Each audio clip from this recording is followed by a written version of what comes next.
Grilled cheese is an easy go-to lunch for most of us, but Micah says we are missing an opportunity for decadence. So she's here with a lobster roll grilled cheese in today's Daily Dish. Okay, here's a look at what you'll need. I feel like you're going to want to make this recipe, so gather all those ingredients. And Micah, you are joining us from Cityline's fancy LG kitchen, which is fitting because you are making a fancy grilled cheese for us today. Yes, Tracy, I am pumped to make this recipe today.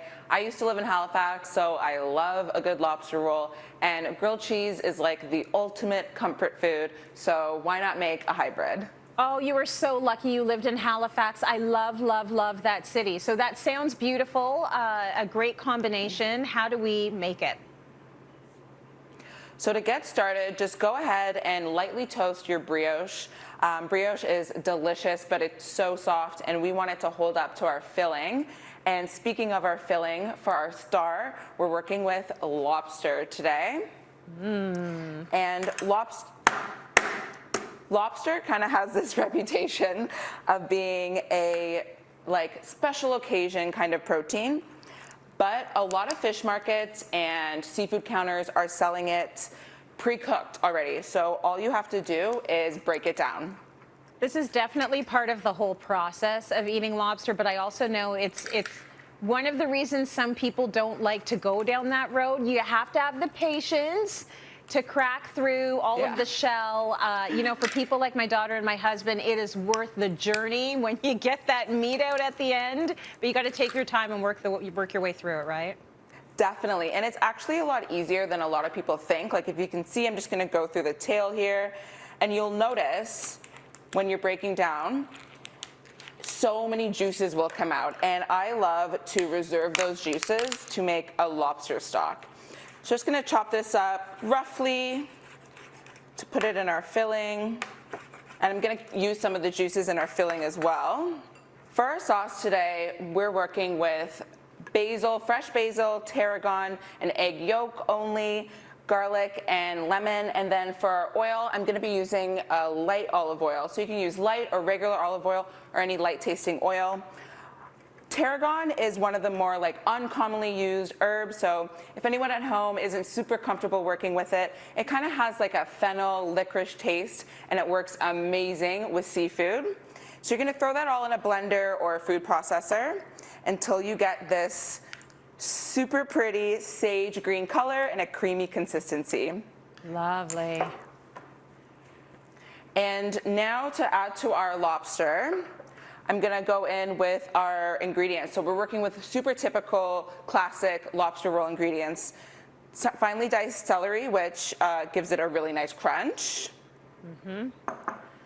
Mayo, everyone's fave. Yeah, simple but super important. Yeah. Some salt, pepper, and freshly squeezed lemon juice. And of course, last but not least, our cheeses. Today, I'm working with Gruyere and white cheddar. And I know last time I told you that I only use smoked cheddar in my recipes that use cheddar. But for this recipe, I'm making an exception because you want to use mild but delicious cheeses that won't overpower the taste of the lobster. That's a very good point.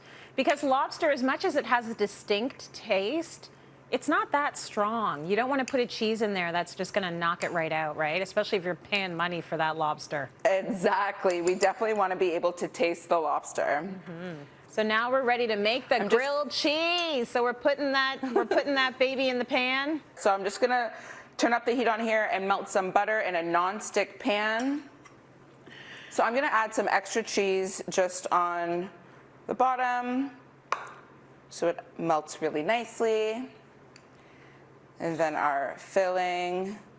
That's good. Pile it on, and just like a real lobster roll. Like the thing about the lobster rolls is the filling to bread ratio. It's always like this much filling. It is a teeny bit of bread. So you want to follow that same sort of recipe with your grilled cheese, right?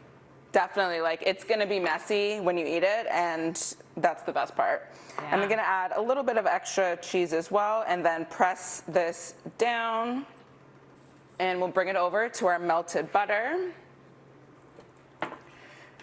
So here you wanna keep it on about medium heat, and no higher, because the outsides otherwise will get too burnt and then the cheese won't be melty. So you want to keep it on medium heat, about 2-3 minutes each side until it's ready. And you'll know it's ready when it's at a nice like golden brown color. And the lobster's already cooked, so you don't have to worry about that, right? Yeah, lobster's already cooked. That's not an issue here. Basically, you're just warming it up and melting the cheese. So I'm just gonna cut mine in triangles here. This looks so good. Looks amazing. I cannot wait to eat this. I'm gonna throw on some chives. This is also one of my favorite ingredients with lobster. And then we can't forget our dip sauce. So we have an upgraded classic lobster roll with grilled cheese. It's beautiful, Micah. Now that I know what a grilled cheese can be, I'm gonna need to step it up at home. And boy, do I wish the Cityline LG kitchen was right here in this studio right now, so I could maybe help you out with a little taste test of that sandwich. Oh well, great recipe, Micah. Yeah, I need some help to clean up. Oh yeah, well that's not why I want to be there. I want to try the grilled cheese. Beautiful recipe, and I know our viewers want to know where to find it. It is, of course, online. That is cityline.tv.